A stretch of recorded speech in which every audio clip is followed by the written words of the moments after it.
नमस्कार। देश प्रदेश में आप सभी का स्वागत है। मैं हूं आपके साथ बरखबरी। देश प्रदेश में हम आपको देश और प्रदेश की वो तमाम जरूरी खबरों से रूबरू करवाते हैं जो आज सुर्खियों में बनी रही। शुरुआत प्रधानमंत्री नरेंद्र मोदी के मलेशिया दौरे से। प्रधानमंत्री नरेंद्र मोदी का 2 दिवसीय मलेशिया दौरा सफलतापूर्वक संपन्न हुआ, जिसमें भारत और मलेशिया के बीच 11 महत्वपूर्ण समझौते हुए। पीएम मोदी ने मलेशिया में आतंकवाद के खिलाफ बिना किसी दोहरे मापदंड के भारत का स्पष्ट रुख पेश किया। देखिए रिपोर्ट। वैश्विक अस्थिरता के इस माहौल में भारत और मलेशिया की बढ़ती मित्रता दोनों देशों के लिए अत्यंत महत्वपूर्ण है।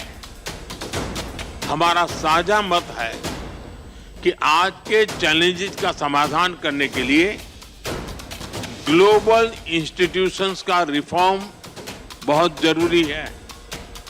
हम शांति के सभी प्रयासों का समर्थन करते रहेंगे और आतंकवाद पर हमारा संदेश स्पष्ट है। No double standards, no compromise. प्रधानमंत्री नरेंद्र मोदी का यह बयान वैश्विक मंच पर आतंकवाद को पनाह देने वाले देशों के लिए एक कड़ा संदेश है।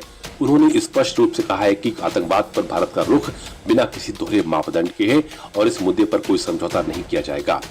मलेशिया के प्रधानमंत्री अनवर इब्राहिम के साथ संयुक्त प्रेस ब्रीफिंग में पीएम मोदी ने सुरक्षा के मामलों पर गंभीर चर्चा की। साथ ही दोनों देशों के रिश्तों को और मजबूत करने के लिए कई महत्वपूर्ण क्षेत्रों में सहयोग बढ़ाने की बात की। पीएम मोदी ने मलेशिया में तमिल भाषा की महत्ता को भी बताया, जो भारत और मलेशिया के बीच सांस्कृतिक और लोगों के बीच संबंधों को मजबूत करती है।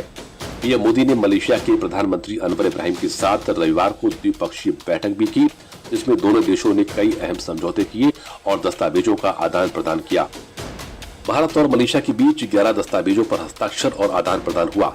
इसमें डिजिटल भुगतान और राष्ट्रीय सुरक्षा सहयोग, ऑडियो विजुअल सह निर्माण, सेमीकंडक्टर विकास और स्वास्थ्य एवं चिकित्सा, भ्रष्टाचार निवारण और आपदा प्रबंधन, भारतीय कामगारों के लिए सामाजिक सुरक्षा, तकनीकी शिक्षा और मलेशिया का अंतर्राष्ट्रीय बिग कैट अलायंस शामिल है।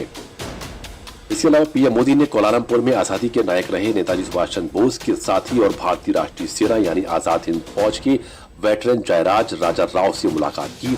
उन्होंने आईएनए के असाधारण साहस, विरासत और बलिदान के लिए सभी भारतीयों की ओर से आभार व्यक्त किया और इस मुलाकात को शानदार बताया। इससे पहले पीएम मोदी ने मलेशियाई कैबिनेट और संसद में शामिल भारतीय मूल के नेताओं के साथ बातचीत भी की। करीब 29 लाख भारतीय मूल की आबादी वाले मलेशिया के साथ ये रिश्ता आने वाले समय में भारत की वैश्विक रणनीति का अहम हिस्सा बन सकता है।